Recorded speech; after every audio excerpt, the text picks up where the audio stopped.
Hi everyone, happy new year, and let's go over my bullish and bearish Elliott Wave scenarios on Bitcoin, starting with this range where we look for a WXY in this scenario with a flat in W, complex structure in X, and then a zigzag in wave Y, which preferably is finished on top of the common target area for a wave Y as well, between the 0.618 and the 1.236 trend-based fib extension taken from the high to the low of W to the high of wave X. If we then look at this zigzag over here, then there are two scenarios that I have for you. This is the first one where we are looking at a finished zigzag structure, and then a wave A expanding diagonal. Then we have a wave B and eventually a wave C to the downside. Now, an expanding diagonal is a rare structure, which does lower the probabilities a bit. Then we have this wave B over here, which has to be a corrective structure over here. This can't be an impulse because price took the low, and for this wave C we then have to count this move to the downside as a 1, 2, 3, 4 and then a wave 5 with a flat in this wave 2 over here. It's not the best looking scenario when we look at an expanding structure in A, somehow a three-wave structure in B, and counting this impulse to the downside in a wave C, which then also did not reach the 1 to the 1.236, which is a common target for a wave C taken from the high to the low of A to the high of wave B. Now, usually a minimum requirement for a wave C would be to take the low of wave A, because a truncated C ending above the high of A is very, very rare. Now, that has happened. It is just very rare for a wave C in general to not go to the common target area, which clearly it has not hit in this scenario. So that is also why I have this alternative scenario here on my chart, where we are looking for the same expanding diagonal in your wave A. However, now we are looking for a longer wave B in time, where we then have a W to the upside over here, an X to the downside, and we have a long flat and then a wave Y, and then a three-wave A. This has to be a three-wave structure as well in a wave B, which is also not ideal, because if this is an ABC, you have a very short wave C over here, which is also rare, not common at least. And then you're looking for a wave C to the upside, and then a flat structure in Y, zigzag W, X, and then a flat in a wave Y, where the minimum target has been reached over here, preferably, because else we have to think about running flats, but these are very rare. And in an expanding flat, which in this case we are looking for an expanding flat with wave B below the low of wave A, we prefer to see a wave C moving above the high of a wave A, which is this high over here, which we have just done. So now we can observe the reaction. It is good to know that we also have some additional resistance over here, which is this weekly level. But yeah, we are now above the weekly level. Nonetheless, good to know 43.025 is a level over there. If we then zoom out and we look at this triangle scenario here, we are looking for a 5-wave sideways structure in an A, B, C, D, E, before then continuation to the upside, where we are going to be looking for prices towards that 50K area. Now, in a triangle, the most common target for your wave C, D, and E are between the 786 and the golden pocket. And you can see that for this wave C, the golden pocket has been very nicely respected. And also preferably, this wave C is then already finished. And we're looking towards a wave D to the upside, where the most common target for D is between 43.2K and 43.7K, after which we then look for a move towards the downside in E. The invalidation of this scenario would be for price to move to the upside and take the high of B, and also an invalidation is price moving towards the downside and take the low of A. A couple of rules that are important to know, however, which is also a reason why usually I only like to look for triangles after a wave D is kind of confirmed, which it is not yet, is that in a triangle, 4 out of the 5 waves have to be zigzag structures, meaning a 5-3-5 up or a 5-3-5 down, ABCs, right? Now, if we look at this structure over here, then this wave A arguably suits better as a flat structure instead of a zigzag. A zigzag has to be, of course, a 5-3-5 down, but then this has to be the high 5-3-5 to the downside over here, which is very difficult to count in this structure to the downside. It counts a bit better as an impulse, but nonetheless, right, in this scenario, we have to take this for granted as an ABC to the downside. And also, if one of the waves is not a zigzag structure, it tends to be a C, D, or E wave. Now, they have to be family of the zigzag. So we're then talking about a double zigzag structure, 535 and then a W. Then we look for an X and then eventually another 535 to the downside in a wave Y, right? Or potentially even a triple zigzag. However, if we look at this wave B, then arguably this is the one that looks more complex, and then a zigzag up, W, complex structure to the downside in X, and another zigzag up and then a wave Y. Can you make this a potential ABC to the upside? Yeah, but the problem is this wave A here, because we do have to count a 5-wave structure to the upside.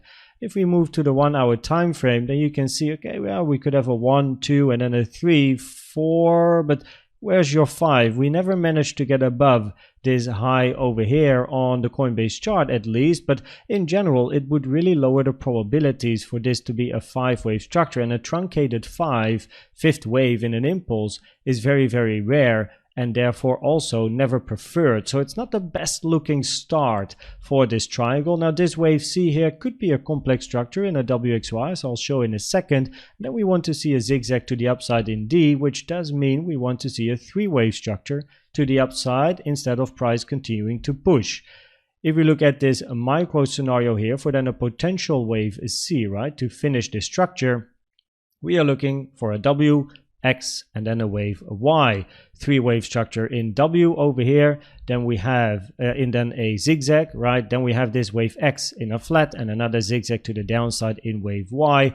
Price here retraced at the golden pocket, which is a good target for a wave X in a potential double zigzag here, because the invalidation would be the 0.7, which has not been touched. Now in this wave X, we are then looking for a flat structure, 3-wave to the upside over here. Then we have a B to the downside, which has to be a 3-wave structure, and then you're going to be looking for a wave C towards the upside where the high is taken. That's an important detail, because that is again a usually minimum target for an expanding flat, or at least for an expanding flat it is a minimum target to take this high, and an expanding flat is the most common target or the most common flat, while a running flat where price would have not taken this high over here is the most rare flat pattern.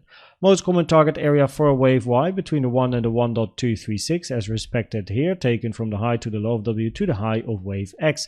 And after this scenario we are in a triangle, then looking for a 3-wave structure to the upside, right, and then a wave A, arguably a diagonal here, then a B to the downside, which hit the local 0.5 Fibonacci, right, taken from the low to the high over here, which is a common target for a wave B as well as for a wave 2. So we have to keep in mind potential continuation.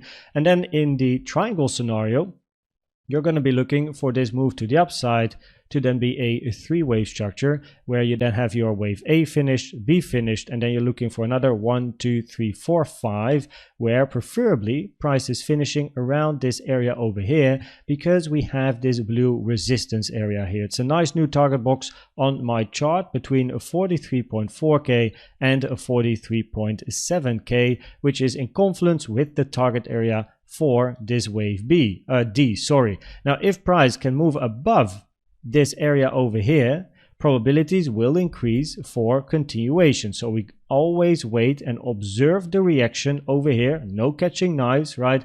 Always wait, for at least for me, wait, no financial advice, to observe the reaction over here. I want to see proof of resistance, whatever that is for you, CVD divergences, stochastic, RSI, candlestick patterns, market structure change, whatever it is, to give me confidence for price to move to the downside, because at the moment we see price moving up, volume is moving up a little bit as well, and I'm not in the market to get my ass kicked, right? So I want to be patient, and it's also not part of my personal trading strategy, because we always have the potential to look for continuation to the upside, where potential this flat was the low of your wave 4, and this is a diagonal shaped wave 1. 2 is finished in a WXY double zigzag, and we're looking for a 3 to the upside. So we always have to be aware of these type of scenarios as well. Now this is the range that we're in, and this point of control here is part of the target box.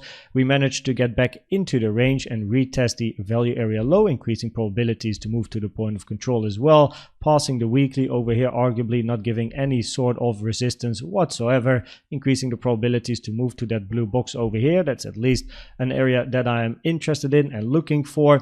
We also still have bullish CVD divergences on pretty much all of the time frames here. We also have bigger ones over here, but the ones I put on my chart are regarding this range where we have higher lows on price but lower lows on the CVD, which would work with either bullish continuation or with the triangle as well, where we don't like to see these lows taken, right? We like to see higher lows on price in a triangle between A, C, and then eventually wave E as well, because actually that's something I do have to say.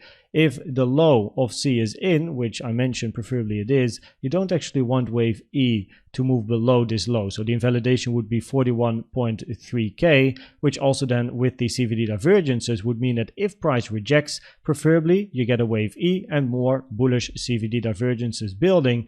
At the moment, as you can see, the bigger bullish CVD divergences here have not yet played out. This one between the low and the higher low, the target is over here, right? The ones more locally have already played out, which increase the probabilities for continuation to the upside. And if we then look at the probabilities of the different scenarios, then on the medium time frame in this range over here, from an Elliott Wave point of view, the probabilities at the moment would be higher for a triangle or potential continuation, which depends on the reaction that we get at resistance here, with then on the second place the WXY scenario. And the reason it's a second place scenario is because of the subwave count over here, and then a zigzag where either your wave C didn't hit the target, or we have this awkward ABC over here, which is still a target, still keeping my eye on it, right?